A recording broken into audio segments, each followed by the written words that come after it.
What it started off as a very simple exploration of our classroom using Legos and small square baseboards has grown into a very long-term, exciting investigation. The students use Legos to make a maze, to manipulate the marbles to go through it, but then it expanded into using recycled materials, dominoes, even within clay, and then also even through our dry erase boards, and then on paint. What have you been learning about mazes?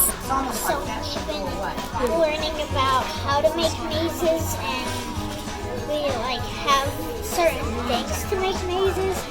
And then me and my friend just now, we were trying to make a maze of dominoes, and we were making a plan, but I was making the plan and I asked her what if she liked it. My last plan, she liked it, so we started making that.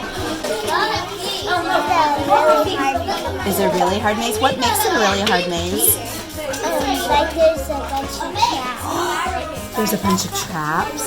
Really exciting to see how the students have carried this investigation even further, and they've even written journals. So it's really exciting to see it's covering all different spectrums of the classroom.